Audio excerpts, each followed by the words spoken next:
Hello विद्यार्थी मित्रों, केम छो? આપણે લાસ્ટ લેક્ચરમાં ક્ષારનું જળ વિભાજન જોઈએ કે ભાઈ જે ક્ષારને પાણીમાં ઓગાળો પ્રબળ એસિડ બનાવે તો દ્રાવણ એસિડિક થાય, એની pH 7 કરતાં ઓછી હોય. જે ક્ષારને પાણીમાં ઓગાળીએ પ્રબળ બેઝ બને તો દ્રાવણ બેઝિક થાય, pH 7 કરતાં વધારે હોય. અને જે ક્ષારને પાણીમાં ઓગાળો તો પ્રબળ એસિડ અને પ્રબળ બેઝ બંને બને, કાં તો નિર્બળ એસિડ નિર્બળ બેઝ બંને બને તો દ્રાવણ તટસ્થ થશે અને એની pH 7 થશે. એની આપણે વાત કરી. હવે થોડાક આજે આપણે આગળ જઈ રહ્યા છીએ.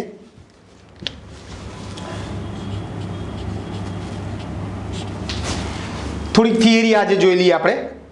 બફર દ્રાવણો.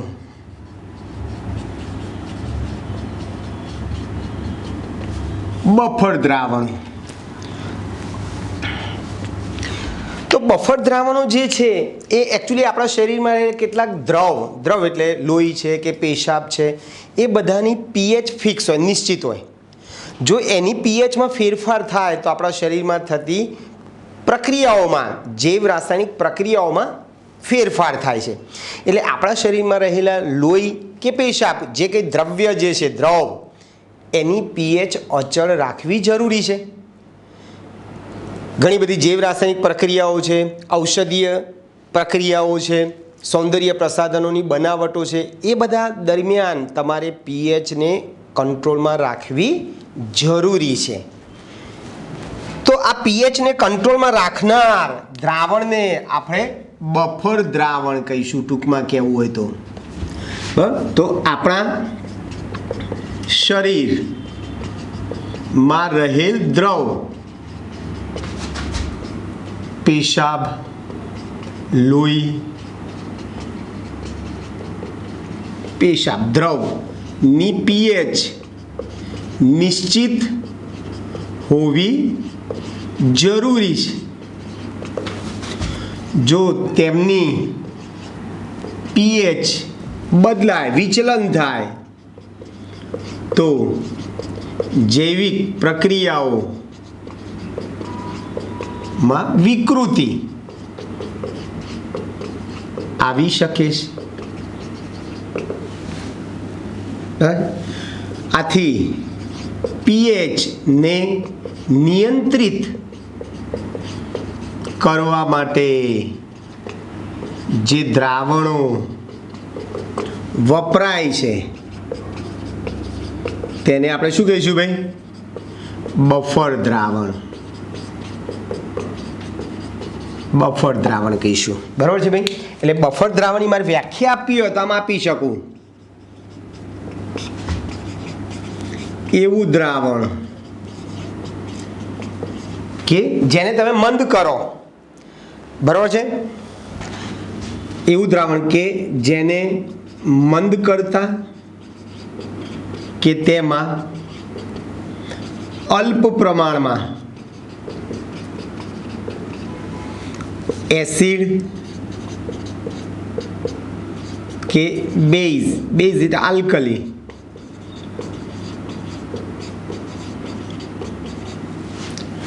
ઉમેરવા છતાં તે દ્રાવણની pHમાં થતા ફેરફારનો શું કરે ભાઈ? પ્રતિકાર કરે. છતાં તે શું કરે ભાઈ?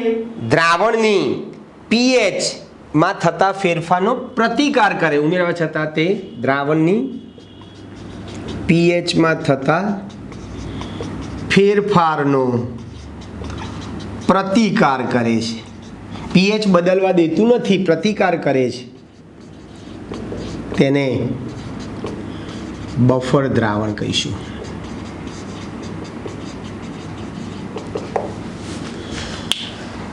ક્લિયર ભાઈ? ચલો, આ બફર દ્રાવણ કેવી રીતે બની શકે? તો બફર દ્રાવણ બનાવવા માટે એક તો જ્ઞાત દ્રાવણની pH, પછી નિર્બળ એસિડનો આયનિક અચળાંક pKa, નિર્બળ બેઝનો આયનિક અચળાંક pKb, નિર્બળ એસિડ અને તેનો સંયુગ્મી બેઝ અથવા નિર્બળ બેઝ અને તેના સંયુગ્મી એસિડ ના મૂલ્યો પરથી બનાવી શકાય, પરથી નીચે મુજબ બનાવી શકાય.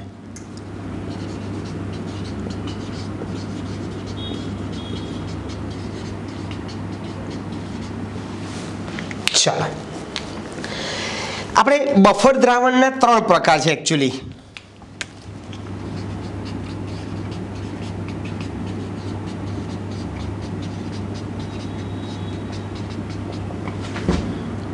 એક નિર્બળ એસિડ અને તેનો પ્રબળ બેઝ સાથેનો ક્ષાર. સપોઝ કે CH3COOH નિર્બળ એસિડ છે, એનો પ્રબળ બેઝ સાથેનો ક્ષાર CH3COONA.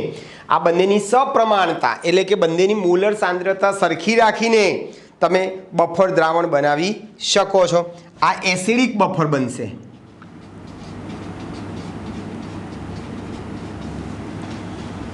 એટલે બફર દ્રાવણના પ્રકારો 3 છે, બરાબર છે? એસિડિક, બેઝિક અને તટસ્થ. ચાલો, એક નિર્બળ એસિડ અને તેનો પ્રબળ બેઝ સાથેનો ક્ષાર. આ નિર્બળ એસિડ છે અને નિર્બળ એસિડનો પ્રબળ બેઝ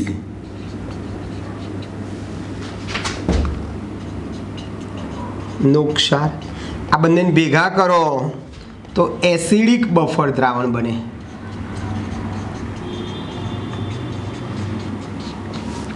જેની પીએચ કેવી હશે ભાઈ? 7 કરતાં ઓછી હશે. એક્ઝેક્ટ આની વાત કરવી હોય તો આની 4.75 છે પીએચ. ચલો બીજું એની જેમ જ.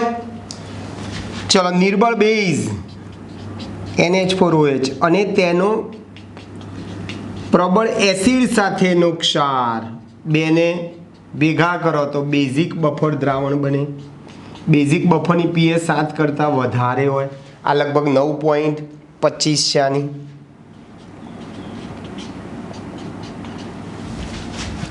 અને એ જ પ્રમાણે તમે તટસ્થ બફરમાં શું થશે? CH3COOH અને NH4OH. આ તટસ્થ બફર દ્રાવણ બનશે, જેની પીએચ કેટલી હશે ભાઈ? 7 છે. બરાબર, પીએચ 7 છે. હવે આપણે એસિડિક બફર બનાવવું છે. કેવી રીતે એસિડિક બફર દ્રાવણ બને?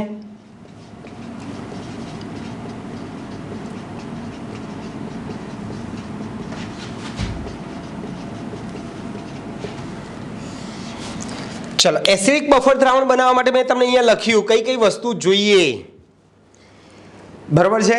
તો કે ભાઈ પીકેબી, પછી એટલે આપણે આ બનાવવું છે એસિડિક બફર. સપોઝ કે આ બનાવવું છે, તો મારે એસિડિક બફર દ્રાવણ બનાવવા માટે આપણે એક તો નિર્બળ એસિડ લઈશું અને તેનો પ્રબળ બેઝ સાથેનો ક્ષાર લઈશું. પીએચ જાણતા હોઈએ, Ka જાણતા હોઈએ, બરાબર છે? નિર્બળ એસિડ નો સંયુગ્મી બેઝ જાણતા હોઈએ, તો આ બધાનું તમે ભેગા કરી અને તમે એસિડિક બફર દ્રાવણ બનાવી શકો છો. એટલે આ બનાવવા માટે એક તો નિર્બળ એસિડ અને તેનો પ્રબળ બેઝ સાથેનો ક્ષાર લઈશું. નિર્બળ એસિડ અને તેનો, આ નિર્બળ એસિડ છે અને તેનો પ્રબળ બેઝ સાથેનો ક્ષાર લઈશું, બરાબર છે? પીએચ, પીકે, નિર્બળ એસિડ અને તેનો સંયુગ્મી બેઝ પરથી નીચે પ્રમાણે તમે સૂત્ર તારવી શકો. હવે જુઓ, આપણે નિર્બળ એસિડ લઈએ છીએ. નિર્બળ એસિડની સામાન્ય સંજ્ઞા આપણે શું કીધેલી છે ભાઈ? HA કહીએ આપણે. ચલો, HA આ નિર્બળ એસિડ છે. બોલો એનું સંપૂર્ણ આ રીતે H પ્લસ એ માઇનસમાં આયનીકરણ થાય.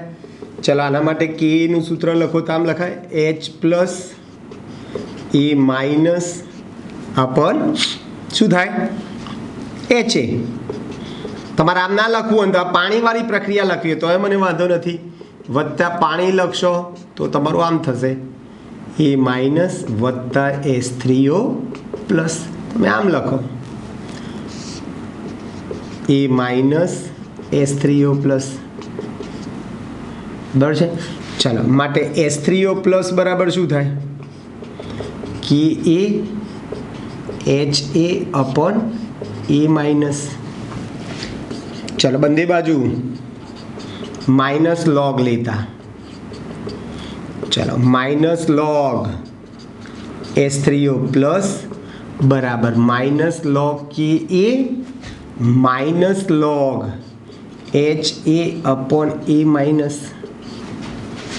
બોલો આ માઇનસ લોગ H3O પ્લસ એટલે PH થાય, માઇનસ લોગ કે એ એટલે શું થાય PKA થાય.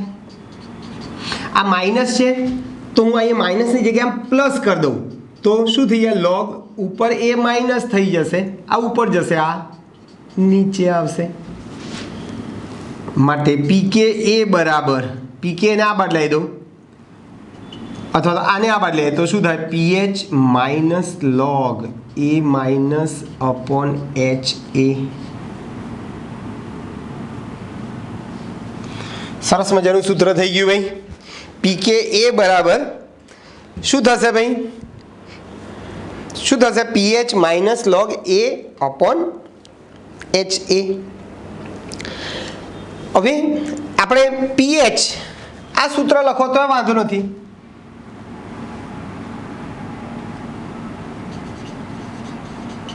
અથવા PH વાળું આપણે સૂત્ર લખીએ. આ PH બરાબર PKA વત્તા log A minus upon HA. આમ પણ લખી શકો ભાઈ તમે. ચલો આ જે સમીકરણ જે છે એને આપણે શું કહીશું ભાઈ હેન્ડરસન હેસલબેક સમીકરણ કહીશું. હેન્ડરસન હેસલબેક સમીકરણ કહે છે. સમીકરણ એકને સમીકરણ એકને શું કહીશું ભાઈ આપણે હેન્ડરસન હેસલબેક સમીકરણ કહીશું. હવે બરાબર યાદ રાખજો ભાઈ આ એ માઇનસ નિર્બળ એસિડનું વિયોજન થવાથી એ માઇનસ બનશે. હવે એ માઇનસ જે બનશે એની સાંદ્રતા અને HA આ એકચ્યુઅલી શું છે એ માઇનસ આ નિર્બળ એસિડનો સંયુગ્મી બેઝ છે. એટલે આ એ માઇનસ એ નિર્બળ એસિડનો સંયુગ્મી બેઝ છે અને HA એ નિર્બળ એસિડ છે. આ બંનેની સાંદ્રતાનો ગુણોત્તર છે. એ માઇનસ અપોન HA એ હકીકતમાં શું છે ભાઈ આ શું છે સંયુગ્મી બેઝ ની સાંદ્રતા છે અને આ નિર્બળ એસિડની સાંદ્રતા છે. હવે તમને બધાને ખબર છે કે ભાઈ નિર્બળ એસિડ તમે લેશો તો નિર્બળ એસિડનું આયનીકરણ કેવું થાય બહુ જ ઓછું થાય. નિર્બળ એસિડનું આયનીકરણ કેવું થાય છે ભાઈ આપણે બહુ જ ઓછું થાય છે બરોબર. અને જે તમે જે ક્ષાર લેશો એ ક્ષાર તમે જે લેવાના છો એનું સંપૂર્ણ આયનીકરણ થવાનું છે. એટલે આ જે એ માઇનસની સાંદ્રતા જે છે ને એને તમે ક્ષાર લો છો, ક્ષાર છે એનું સંપૂર્ણ આયનીકરણ થાય છે અને HA જે છે એનું આયનીકરણ બહુ જ ઓછું થાય છે. એટલે આપણે HA ને નિર્બળ એસિડ લખીશું અને એ માઇનસને આપણે ક્ષાર કહીશું. ખ્યાલ આવે છે. આનું સંપૂર્ણ આયનીકરણ થશે, આ HA નું અલ્પ પ્રમાણમાં આયનીકરણ થાય છે. એટલે એ માઇનસ ની સાંદ્રતા એ તમારી ક્ષાર બને અને HA ની સાંદ્રતા એ નિર્બળ એસિડ હોય તો બોલો સમીકરણ એક શું થશે નીચે પ્રમાણે બને. શું થશે ભાઈ? પીએચ બરાબર પીકે વત્તા લોગ, ઉપર હું ક્ષાર લખું છું અને નીચે નિર્બળ એસિડ. તો સરસ મજાનું સૂત્ર આવી ગયું. પીએચ બરાબર પીકે વત્તા લોગ ક્ષાર અપોન એસિડ. ઓકે, હવે આપણે આ દ્રાવણ બનાવવું હોય તો શું કરીશું ભાઈ? આ ક્ષારની સાંદ્રતા અને નિર્બળ એસિડની સાંદ્રતા સરખી લો. જો ક્ષારની સાંદ્રતા બરાબર નિર્બળ એસિડની સાંદ્રતા લો તો લોગ આની કિંમત 1 થઈ જાય અને લોગ 1 એટલે વેલ્યુ 0. તો પીએચ બરાબર શું થાય ભાઈ? પીકે થાય. એટલે તમારે શું કરવાનું? આપણે જે નિર્બળ એસિડ લઈશું એ નિર્બળ એસિડનો જો તમે કે જાણતા હો તો કે ઉપરથી પીકે ખબર પડી જાય, બરાબર છે, અને એની ઉપરથી પીએચ ખબર પડે. પીએચ જો 7 કરતાં ઓછી હોય તો દ્રાવણ તમારું એસિડિક બફર બનશે, બરાબર છે, પીકે થાય. બોલો CH3COOH, અહીં CH3COOH નો પીકે આપણે લખી લગભગ 4.75 ની આસપાસ હોવાથી પીએચ પણ કેટલો બનશે ભાઈ? પીકે અને પીએચ સરખા છે. આ 4.75 ની આસપાસ હોવાથી પીએચ પણ 4.75 ની આસપાસ મળે. બોલે એ 7 કરતાં ઓછો છે. આથી બફર દ્રાવણ કેવું બનશે? 7 કરતાં ઓછું હતું એસિડિક બને. એસિડિક બને. ચલો સેમ ટુ સેમ આ જ પ્રમાણે આપણે જેમાં એસિડિક બફર બનાવ્યું, બોલો એ જ પ્રમાણે બેઝિક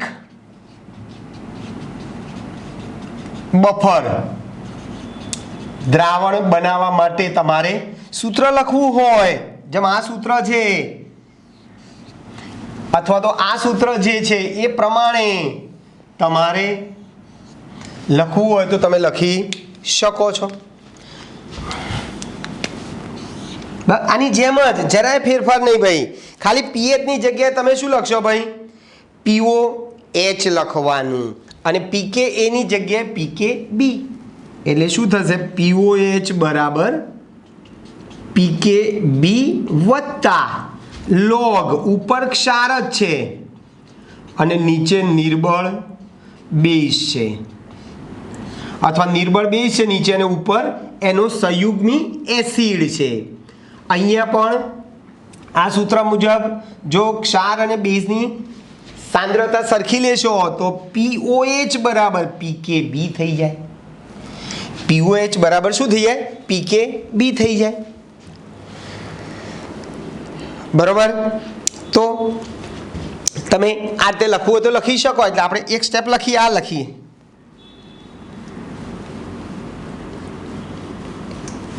ચલો POH બરાબર PKB વત્તા લોગ, ઉપર શું લખીએ? સંયુગ્મી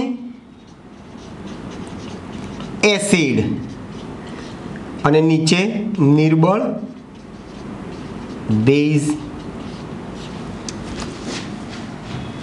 જેમ આ શું છે ભાઈ? સંયુગ્મી બેઝ છે અને આ H નિર્બળ એસિડ છે.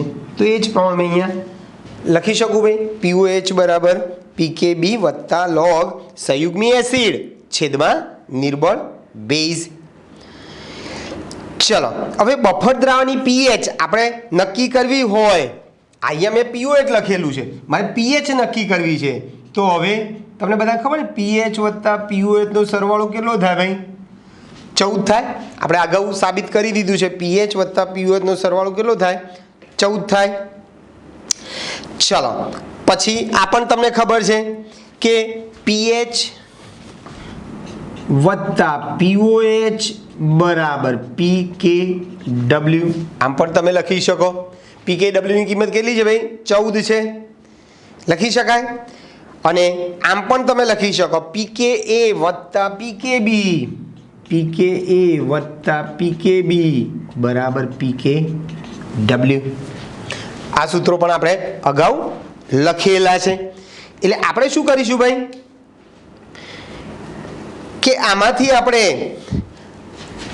આ જે સૂત્ર જે છે આમાં POH, આમાંથી PO તે સૂત્ર કરતા બનાવો અને આમાંથી PKB ની કિંમતને સૂત્ર કરતા બનાવો અને પછી બંને મૂલ્યો અહીંયા મૂકી દઉં. આ રીતે જુઓ.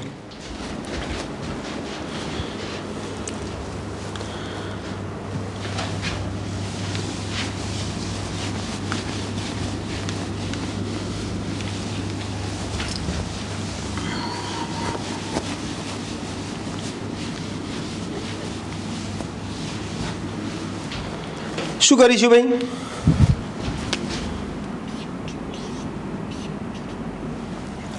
દે ને 3 4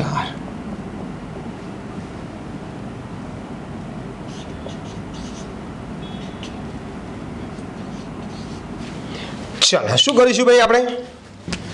સમીકરણ 4 પરથી મારે શું જોઈએ ભાઈ? POH જોઈએ છે ને, એટલે POH બરાબર શું થશે? POH બરાબર PKW માઇનસ PH. સમીકરણ 5 પરથી મારે PKB જોઈએ છે, એટલે PKB નું સૂત્ર હું તારવું તો PKB બરાબર શું થશે? PKW minus PK.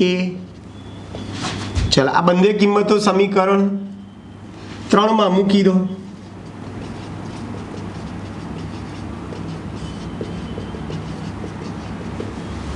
સમીકરણ 3 માં મૂકી દઈએ.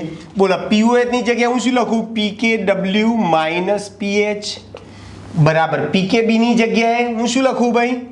PKW માઇનસ PKA બરાબર સોરી વત્તા log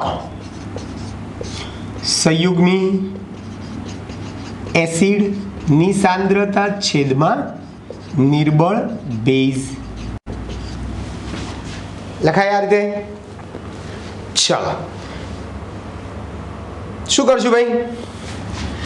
સાદરૂપ તમે આપશો, આ PKW બધું ઉડી જશે બરાબર. તો ડાયરેક્ટ આવું થશે PH બરાબર, આનું પેલી બાજુ લઈ જાઉં છું, PH બરાબર આ PKA ને હું આ બાજુ લાવું છું બરાબર છે બરાબર PKA માઇનસ આને આ બદલાય છે એટલે માઇનસ log સંયુગ્મી એસિડ છેદમાં નિર્બળ બેઝ. તો PH બરાબર PKA માઇનસ log તમારા માટે શું આવશે ભાઈ? ઉપર સંયુગ્મી એસિડ અને નીચે નિર્બળ બેઝ. આ સૂત્ર તમે લખી શકો છો. ફરીથી આની જેમ જ જો આ નિર્બળ બેઝનું આયનીકરણ અલ્પ પ્રમાણમાં થાય, આ ક્ષાર છે એનું સંપૂર્ણ આયનીકરણ થાય, એટલે આપણે સંયુગ્મી એસિડ તરીકે આપણે શું લઈએ ભાઈ? ક્ષાર લઈએ. ક્ષાર અને નિર્બળ લો તો શું થાય? PH બરાબર PKA માઇનસ log ક્ષાર છેદમાં બેઝ. નિર્બળ બેઝ લખો, બેઝ લખો. જો ક્ષારની સાંદ્રતા અને બેઝની સાંદ્રતા સરખી હોય તો આ કિંમત 1 થઈ જાય. બંનેની કિંમત સરખી હોય તો log 1 એટલે વેલ્યુ 0 થઈ જાય. તો PH બરાબર શું થાય? PKA થાય. PH બરાબર શું થશે? PKA થાય. એટલે બંનેની મોલર સાંદ્રતા તમારે સરખી રાખવાની છે. બંનેની મોલર સાંદ્રતા કેવી રાખો ભાઈ? સરખી રાખો તો તમને આ થઈ જાય. હવે એમોનિયાનો આપણે પીકે એ આપણે કીધું ને, અહીંયા તમારે આ નિર્બળ બેઝિક બફર દ્રાવણ બનાવવું હોય તો તમારે આપણે અગાઉ ઉદાહરણ આપ્યું, તમારે શું લેવાનો ભાઈ? નિર્બળ બેઝ લેવાનો અને તેનો પ્રબળ એસિડ સાથેનો ક્ષાર, પ્રબળ એસિડ સાથેનો ક્ષાર. સપોઝ કે એમોનિયાનો પીકે એ 9 નિર્બળ બેઝ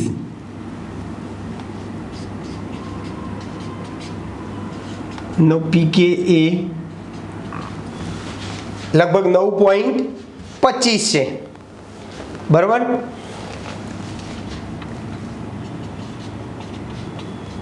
બોલો 9.25 હોવાથી શું થશે ભાઈ? પીએચ કેટલી મળશે? 9.25 હોવાથી પીએચ પણ 9.25 ની આસપાસ મળે. આથી 7 કરતાં વધી ગઈ ને, આથી બફર દ્રાવણ કેવું બનશે? બેઝિક બને. એટલે યાદ રાખો, એસિડિક બફર બનાવવું હોય તો નિર્બળ એસિડ લઈશું અને તેનો પ્રબળ એસિડ સાથેનો એનો પ્રબળ બેઝ સાથેનો ક્ષાર લઈશું તો આપણને એસિડિક બફર બનશે. બેઝિક બફર દ્રાવણ મારે બનાવવું હોય તો નિર્બળ બેઝ લઈશ અને તેનો પ્રબળ એસિડ સાથેનો ક્ષાર એટલે NH3 વત્તા NH4Cl આ બંનેને ભેગા કરશો, એની મોલર સાંદ્રતા સરખી રાખશો તો આપણને કયું દ્રાવણ મળશે ભાઈ? બેઝિક બફર દ્રાવણ બને. બરોબર છે? એટલે તમારે આ સૂત્ર લખવું હોય, આ 9.25 ની આજુબાજુ તમારે પીકે નું લખવું હોય તો ટૂંકમાં તમારે બેઝિક બફર ની પીએચ શોધવા માટે તમે આ સૂત્ર વાપરી શકો. પીએચ બરાબર પીકે કેટલો લખ્યો ભાઈ? 9.25 માઇનસ લોગ ઉપર ક્ષાર બોલો અથવા નિર્બળ એસિડનો બેઝનો સંયુગ્મી એસિડ. નીચે બેઝ છે, ઉપર સંયુગ્મી એસિડ છે. ક્ષારની સાંદ્રતા એટલે બફર દ્રાવણની પીએચ મંદનથી અસર પામતું નથી, કારણ કે ઘાતાંકીય પર્યાયોનો ગુણોત્તર ફેરફાર થયા વગરનો રહે છે. એટલે બફર દ્રાવણની પીએચમાં મંદન કરવા છતાં એની પીએચ બદલાતી નથી. ક્લિયર દોસ્તો? તો આ થઈ ગયું તમારું એસિડિક બફર ને બેઝિક બફર તમે કેવી રીતે બનાવો છો એની આપણે વાત કરી. ચાલો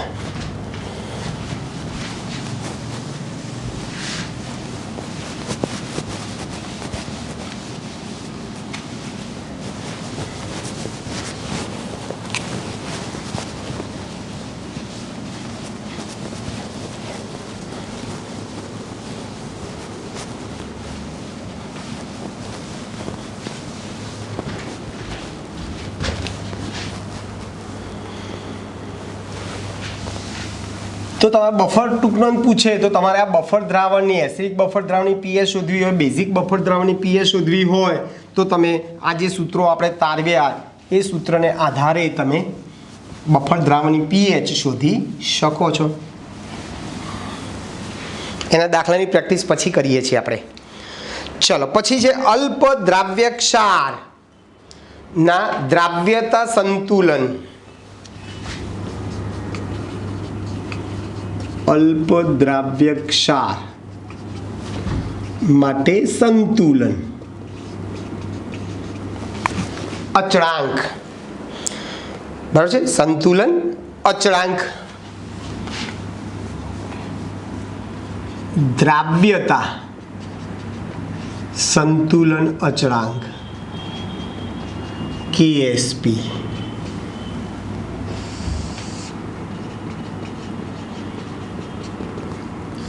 સમજાવો. ચાલો આઈની ઘન પદાર્થની દ્રાવ્યતા કેવી હોય? ઘણી ઊંચી હોય. બરાબર, આયનીય ઘન પદાર્થો મોટા ભાગે પાણીમાં શું હોય છે ભાઈ? દ્રાવ્ય હોય છે. બરાબર છે. ધ્રુવીય દ્રાવકમાં દ્રાવ્ય હોય છે, એટલે મોટા ભાગના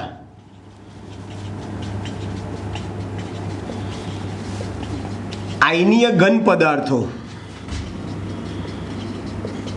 ની પાણીમાં દ્રાવ્યતા વધુ હોય છે. દાખલા તરીકે મીઠું છે, મીઠું પાણીમાં પ્યોર દ્રાવ્ય છે. તમે કેલ્શિયમ ક્લોરાઇડ લો, દાખલા તરીકે કેલ્શિયમ ક્લોરાઇડ ની પાણીમાં દ્રાવ્યતા કેવી છે? બહુ જ ઓછી છે. એટલો બધો દ્રાવ્ય છે કે એ શું કરે છે? વાતાવરણમાંથી ભેજ પણ શોષી લે છે અને એ વાતાવરણના ભેજમાં શું થઈ ગયા છે ભાઈ? ઓગળે છે. બરાબર છે. એટલે આ કેલ્શિયમ ક્લોરાઇડ એટલો બધો દ્રાવ્ય હોય છે કે તેઓ સ્વભાવે એટલા બધા ભેજ શોષક છે કે તેઓ વાતાવરણમાંથી પણ પાણીની બાષ્પને શું કરે છે ભાઈ? શોષે છે. એટલે આ પ્રબળ ભેજ શોષક છે. બરાબર છે. આની પાણીમાં દ્રાવ્યતા ખૂબ જ છે, ખૂબ જ વધુ છે. ખૂબ જ વધુ છે. એટલે મોટા ભાગના આયનીય ઘન પદાર્થો પ્રબળ ભેજ શોષક હોય છે, પાણીમાં દ્રાવ્યતા વધારે હોય છે. પણ સપોઝ કે તમે લિથિયમ ફ્લોરાઇડ લો, તો એ લિથિયમ ફ્લોરાઇડની દ્રાવ્યતા પણ લિથિયમ ફ્લોરાઇડ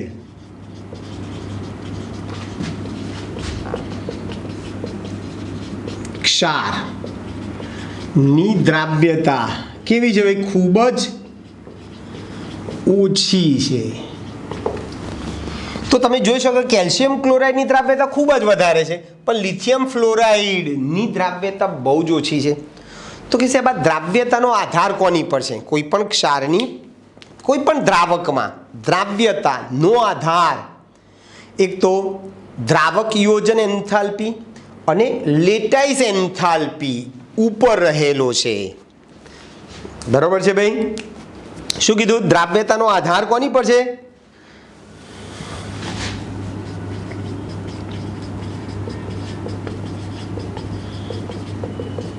દ્રાવ્યતાનો આધાર બે વસ્તુ ઉપર છે. એક તો ક્ષારની લેટિસ એન્થાલ્પી, એક તો તે ક્ષારની લેટાઇસ અથવા તો લેટિસ એન્થાલ્પી, અને બે શું કીધું ભાઈ? સોલ્વેશન, જેને ગુજરાતીમાં આપણે શું કહીશું ભાઈ? દ્રાવક યોજન એન્થાલ્પી. દ્રાવણમાં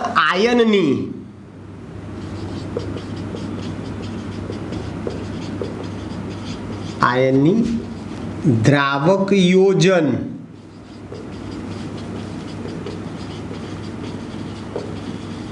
એન્થાલ્પી, જેને આપણે સોલ્વેશન કહીશું, આ બંને ઉપર રહેલો છે. બોલો, જેમ આ બેમાંથી સોલ્વેશન એટલે કે દ્રાવક યોજન એન્થાલ્પી એ લેટિસ એન્થાલ્પી કરતાં જો વધી જાય તો એક ક્ષાર કેવો બને ભાઈ? દ્રાવ્ય બને. શું કીધું ભાઈ? જેમ દ્રાવક યોજન એટલે સોલ્વેશન એન્થાલ્પી નું મૂલ્ય એ લેટિસ એન્થાલ્પી કરતાં વધી જાય થાય તો ક્ષાર કેવું બને ભાઈ? દ્રાવ્ય બને. એટલે દ્રાવ્ય ક્ષાર બનવા માટે દ્રાવક યોજન એન્થાલ્પીનું મૂલ્ય લેટિસ એન્થાલ્પી કરતાં વધારે હોવું જરૂરી છે. અધ્રુવીય દ્રાવકની વાત કરવી હોય તો અધ્રુવીય દ્રાવકની તમે અધ્રુવીય દ્રાવક લેશો તો અધ્રુવીય દ્રાવકની દ્રાવક યોજન એન્થાલ્પી કરતા લેટિસ એન્થાલ્પી વધુ હોવાથી અધ્રુવીય દ્રાવકમાં ક્ષાર કેવો બને છે ભાઈ? અદ્રાવ્ય બને છે, અથવા તો અધ્રુવીય દ્રાવકમાં એક ક્ષાર ઓગળતો નથી. ક્ષાર ઓગળતો નથી એટલે જ કીધું ને આપણે, દ્રાવક યોજન એન્થાલ્પીનું મૂલ્ય વધારે હોવું જોઈએ. અધ્રુવીય દ્રાવક માટે દ્રાવક યોજન એન્થાલ્પી જે છે એ લેટિસ એન્થાલ્પી કરતાં ઓછી થઈ જાય છે, બરાબર, અથવા તો લેટિસ એન્થાલ્પી વધુ છે. દ્રાવક યોજન એન્થાલ્પી કરતાં લેટિસ એન્થાલ્પી વધુ હોવાથી ક્ષાર પાણીમાં ઓગળતો નથી. ક્લિયર દોસ્તો? એટલે આ જે દ્રાવ્યતા જે છે એકચ્યુઅલી એનો આધાર તાપમાન ઉપર છે, બરાબર છે. એટલે દ્રાવ્યતાનો આધાર તાપમાન ઉપર રહેલો છે. એટલે ક્ષારને એની દ્રાવ્યતાને આધારે આપણે 3 રીતે વર્ગીકૃત કરવું હોય તો કરી શકીએ. ક્ષારને તેની દ્રાવ્યતાને આધારે નીચે મુજબ 3 રીતે વર્ગીકૃત કરાય અથવા તો કરી શકાય. ચાલો, સાવ સિમ્પલ છે. દ્રાવ્યતા 0.1 મોલર કરતાં વધારે હોય, દ્રાવ્યતા 0.1 મોલર કરતાં કેવી હોય ભાઈ? વધારે હોય.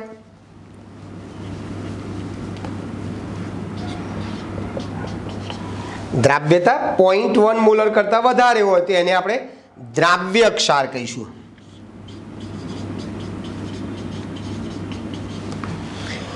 પછી દ્રાવ્યતા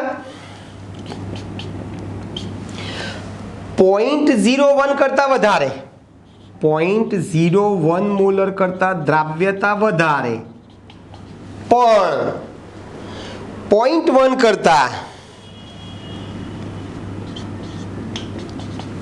કેવી હોય ભાઈ? ઓછી હોય. 0.01 કરતાં વધારે પણ 0.1 કરતાં ઓછી હોય તો એને ઓછું દ્રાવ્ય કહેવાય. ઓછો દ્રાવ્ય ક્ષાર કહેવાય. અને દ્રાવ્યતા 0.01 મોલર કરતાં,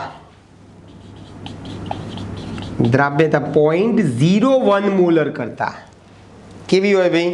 વધારે, ઓછી હોય. દ્રાવ્યતા 0.01 મોલર કરતાં ઓછી હોય તેને આપણે અલ્પ દ્રાવ્ય ક્ષાર કહીશું.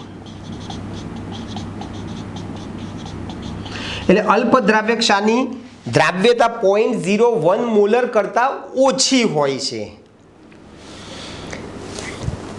બરાબર. તો કોઈપણ ક્ષારની દ્રાવકમાં જે દ્રાવ્યતા થવાનો આધાર જે છે એ આ 2 વસ્તુ પર છે. એક તો ક્ષારની લેટિસ એન્થાલ્પી અને દ્રાવણમાં આયનની દ્રાવક યોજન એન્થાલ્પી પર રહેલો છે, એટલે સોલ્યુશન પર. એટલે સોલ્યુશન એન્થાલ્પી વધારે હશે લેટિસ એન્થાલ્પી કરતાં તો ઓગળી જશે, ક્ષાર દ્રાવ્ય થશે.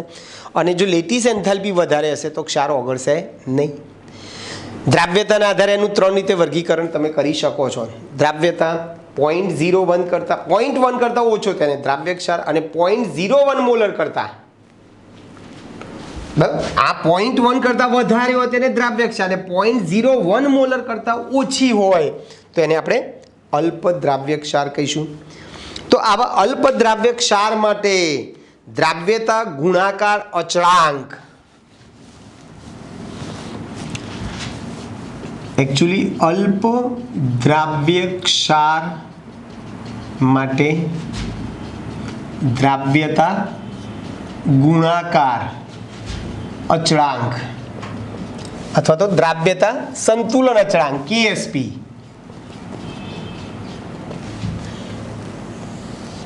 ની આપણે વાત કરીએ. આપણે KSP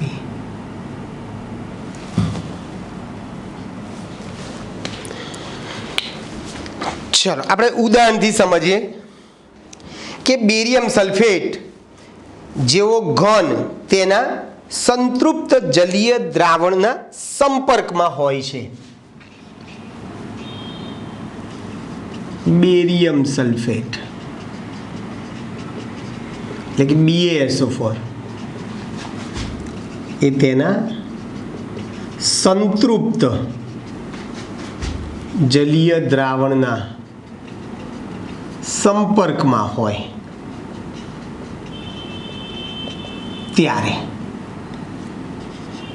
એનું આપણે આયનીકરણ કરીએ. શું કીધું ભાઈ? બેરિયમ સલ્ફેટ જેવો ઘન પદાર્થ, બરાબર, એ શું છે? તેના સંતૃપ્ત જલીય દ્રાવણ સાથે સંપર્કમાં હોય ત્યારે શું થશે ભાઈ? નહીં ઓગળેલો ઘન અને સંતૃપ્ત દ્રાવણમાં રહેલા આયનો વચ્ચે નીચે પ્રમાણે સંતુલન સ્થપાયેલું હોય છે ત્યારે નહીં ઓગળેલો BaSO4 અને તેના સંતૃપ્ત દ્રાવણમાં રહેલા આયનો વચ્ચે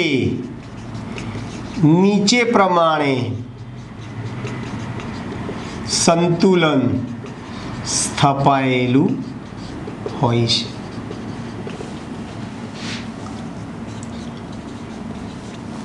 ઘન બેરિયમ સલ્ફેટ છે, ચલો આ રીતે BaSO4 ઘન છે.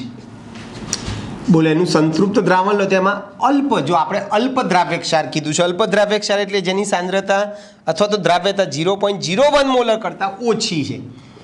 બોલે એમાં આ રીતે આયનીકરણ પામ્યા હશે Ba+2 ને SO4-2 બે લખીને આયનીકરણ એટલે આ BaSO4 નહીં ઓગળેલા BaSO4 ઘન અને એના સંતૃપ્ત દ્રાવણમાં રહેલા આયનો વચ્ચે આ પ્રમાણે સંતુલન સ્થપાયેલું હોય છે.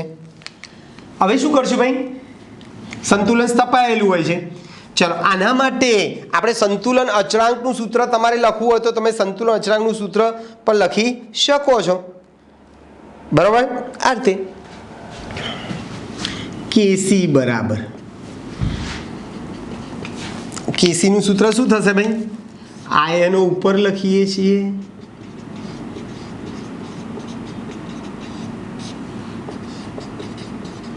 BaSO4 સોલિડ, આ એક્વિયસ છે AQ. હવે BaSO4 ઘનની સાંદ્રતા કેવી હોય ભાઈ? અચળ હોવાથી તેને Kc અથવા Ke સાથે ગુણી તેના બરાબર શું મૂકીશું ભાઈ?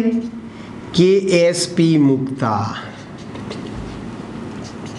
K ગુણ્યા BaSO4 સોલિડની સાંદ્રતા બરાબર Ba+2 એક્વિયસ અને SO4-2 એક્વિયસ, અને આના બરાબર આપણે શું લખ્યું? KSP. તો સરસ થઈ ગયું. KSP એટલે સંતૃપ્ત દ્રાવણ, અલ્પ દ્રાવ્યક્ષારના સંતૃપ્ત દ્રાવણમાં રહેલા આયનોની સાંદ્રતાના ગુણાકારને દ્રાવ્યતા ગુણાકાર અથવા તો દ્રાવ્યતા ગુણાકાર અચળાંક કહીશું. આમ અલ્પ દ્રાવ્યક્ષારના સંતૃપ્ત દ્રાવણમાં રહેલા આયનોની સાંદ્રતા, અલ્પ દ્રાવ્યક્ષાર, આ BaSO4 અલ્પ દ્રાવ્યક્ષાર છે. અલ્પ દ્રાવ્યક્ષારના સંતૃપ્ત દ્રાવણમાં રહેલા આ આયનોની સાંદ્રતાના ગુણાકારને દ્રાવ્યતા ગુણાકાર KSP કહીશું, અથવા દ્રાવ્યતા ગુણાકાર અચળાંક KSP કહીશું. ધારો કે BaSO4 ની દ્રાવ્યતા આપણે S મોલ પ્રતિ લિટર લઈએ હોય તો સમીકરણ 1 મુજબ આ સમીકરણ 1 છે. બોલો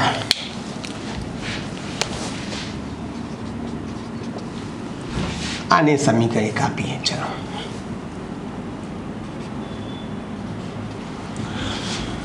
બોલો આની દ્રાવ્યતાને આપણે એસ કહીએ. સોલ્યુબિલિટી આ એસ હોય તો આ પણ એસ હોય, આ પણ એસ હોય. અહીંયા 2 મોલ હોય તો 2s, અહીંયા 3 મોલ હોય તો 3s થાય. તો BSO દ્રાવ્યતા s મોલ પ્રતિ લિટર હોય તો સમીકરણ 2 મુજબ શું થશે? KSP બરાબર Ba+2 ની દ્રાવ્યતા s, SO4 ની પણ s, અહીંયા બંને SS મૂકી દીધું, બરાબર s² મોલ પ્રતિ લિટરની 2 ઘાત. બરાબર છે. અથવા તમારે s શોધવો છે તો s બરાબર દ્રાવ્યતા બરાબર શું થશે ભાઈ? √KSP થાય. √KSP થાય. કરી શકો ભાઈ તમે આ રીતે. ઓકે, કોઈ પણ પદાર્થ માટે તમે આ રીતે દ્રાવ્યતા કરી શકો છો. દ્રાવ્યતાનું સૂત્ર તમારે તારવવું તો તમે તારવી શકો છો. જો આ તો મેં એક જ મોલ લીધો. આ ધન આયન અને ઋણ આયન જે બને છે, ધન આયન અને બનતા ઋણ આયનની મોલ સંખ્યા એક હોય તો તમે આ રીતે શોધી શકો. એક કરતાં વધારે હોય, ધન આયન કે ઋણ આયનની સંખ્યા એક કરતાં વધારે હોય તો પણ તમે આ રીતે KSP ઉપરથી દ્રાવ્યતા S શોધી શકો છો. કેવી રીતે ભાઈ? જો બીજું એક ઉદાહરણ લઈએ આપણે.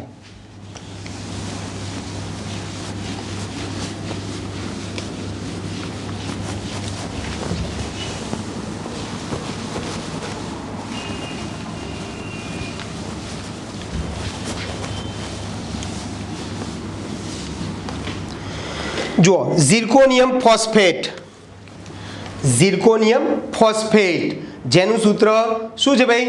Zr3PO4 thrice. બરાબર છે. Zirconium phosphate Zr4PO4 thrice. બરાબર. PO4 એક મિનિટ, PO4 -3 અને આ 4. આ ઝિર્કોનિયમ ફોસ્ફેટ છે. ઝિર્કોનિયમ ફોસ્ફેટ જેમ આપણે આ ઉદાહરણ BaSO4 નું લીધું એ જ પ્રમાણે તમે બીજું ઉદાહરણ ઝિર્કોનિયમ ફોસ્ફેટ. ચલો આને આમ લખાય 3Zr+4 વત્તા 4PO4 -3. ચલો આના માટે KSP નું સૂત્ર લખવું તો ડાયરેક્ટ જ આયનોની આપણે અહીંયા લખી વ્યાખ્યા અલ્પ દ્રાવ્યક્ષાના સંતૃપ્ત દ્રાવણમાં રહેલા આયનોની સાંદ્રતા. બોલો આમાં કયા કયા આયનો? Zr+4 છે અને બીજું PO4 -3 છે. અને મોલ સંખ્યા ક્યાં લખીએ છીએ? ઘાતમાં. આ તગડો અહીંયા ગયો, આ ચોગડો અહીંયા ગયો. થાય ભાઈ આ રીતે કોઈ પણ માટે તમે લખી શકો. ભાઈ ચલો જુઓ ત્રીજું ઉદાહરણ લઈએ આપણે. FeCl3 તો આને આમ લખાય Fe+3 વત્તા 3Cl-. બોલો આના માટે KSP નું સૂત્ર લખવું હોય તો આયનોની સાંદ્રતાનો ગુણાકાર. આ મોલ સંખ્યા ઉપર જતી રહી. બરાબર છે.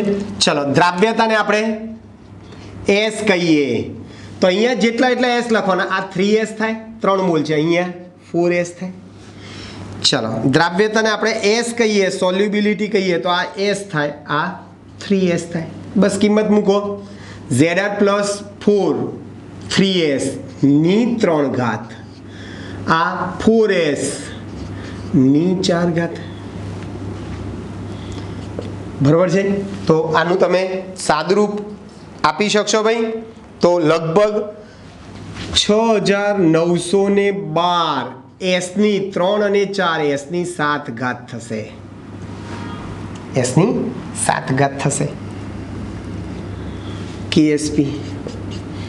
KSP આપે ને તમે S શોધી કાઢો, અથવા S આપ્યો ને તમે KSP શોધી શકો. આ મોલ પ્રતિ લિટરની 7 ઘાત. S ઉપર જેટલી ઘાત હોય એટલી મોલ પ્રતિ લિટર તમારે લખી નાખવાની. ચલો અહીંયા લખવું હોય તો આ એસ, આ 3s ની 3 ઘાત એટલે 3 તારી 9 તારી 27 s ની 4 ઘાત KSP બરાબર આમ લખી શકો મોલ પ્રતિ લિટરની 4 ઘાત, અથવા કીધું એ પ્રમાણે તમે s ને સૂત્રણ કરતા બનાવો. ચલો s બરાબર શું થશે? s ની 4 ઘાત બરાબર KSP અપોન 27. આ 4 કાઢી નાખવા હોય તો તમે આમ લખો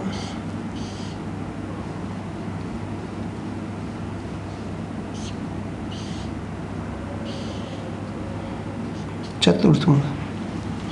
તો તમે આ રીતે પણ દ્રાવ્યતા, કોઈ પણ અલ્પ દ્રાવ્યક્ષાની દ્રાવ્યતા શોધવી હોય તો તમે આ રીતે શોધી શકો છો. બરાબર. તો આ દ્રાવ્યતા ગુણાકાર KSP ની આપણે વાત કરી.